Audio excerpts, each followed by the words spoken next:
അടഞ്ഞുകിടക്കുന്ന കശുവണ്ടി ഫാക്ടറികൾ തുറക്കണമെന്നാവശ്യപ്പെട്ട കൊല്ലത്ത് കടുത്ത സമരത്തിലാണ് കോൺഗ്രസ് നേതാക്കൾ. മോശം പറയരുതല്ലോ, അവരുടെ ഭരണകാലം മുതൽ പൂട്ടിക്കിടക്കുന്ന കമ്പനികളാണ് ഇവയെല്ലാം. എന്നാൽ ഒരു സമരമാകുമ്പോൾ CITയും സമരം ചെയ്തതിനെ അങ്ങ് എതിർത്ത് ഒരു ആരോപണം ഉന്നയിക്കുക. അതാണ് കെ മുരളീധരൻ നടത്തുന്നത്. പാവപ്പെട്ട തൊഴിലാളികളെ പറ്റിച്ച് അധികാരത്തിൽ വന്നിട്ട് സമരം നടത്തിയ ആളെ പറ്റിക്കാൻ നോക്കുക. അതിനിടയ്ക്ക് ഓണത്തിൻ്റെ ഇടയിൽ ഒരു കൂട്ടുകച്ചവടവും 1.5 കോടി.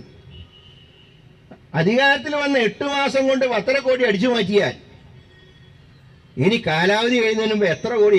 സംസ്ഥാനത്തിലെ ഖജനാവിൽ അവസാനം നമ്മൾ വരുമ്പോഴേക്കും പൂച്ച പെറ്റ് കിടക്കും. ആ സ്ഥിതിയിലേക്കാണ് അമ്മാരി കക്കല കട്ടുകൊണ്ടിരിക്കുന്നത്. ചിറ്റപ്പൻ മന്ത്രി പോയി, ഇനി ചിറ്റമ്മയാണ് അടുത്ത ക്യൂ നിൽക്കുന്നത്. മേഴ്സിക്കുട്ടിയമ്മയ്ക്ക് ഒരു ധൈര്യം,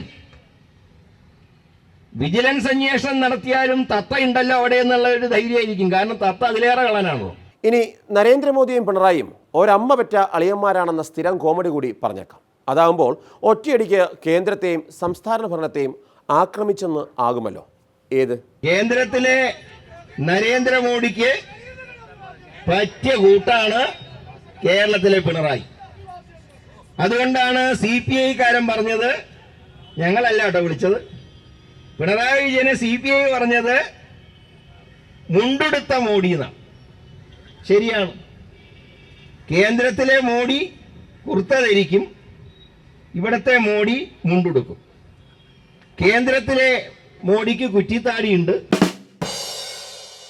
ഇവിടത്തെ മോഡി ക്ലീൻ ഷേവാണ്. ഈ രണ്ടിലൊഴിച്ചാൽ ബാക്കി എല്ലാത്തിനും രണ്ടും ഒന്നാണ്. രണ്ടുപേരും ജനങ്ങളെ ദ്രോഹിക്കുന്ന കാര്യത്തിൽ ഒരു മത്സരം തന്നെ കാഴ്ചവെക്കുക. അപ്പോൾ സ്വാശ്രയ സമരം ഒരു വഴിക്കാവുമോ അതോ സർക്കാർ ഒരു വഴിക്കാവുമോ എന്ന ആശങ്കയിൽ ഇന്നത്തെ തരികിട ഇവിടെ നിർത്താം. അടുത്തയാഴ്ച സ്വാശ്രയ സമരത്തിൻ്റെ പുതിയ പാചകവിധിയുമായി വീണ്ടും കാണാം. അതുവരേക്കും നല്ല നമസ്കാരം.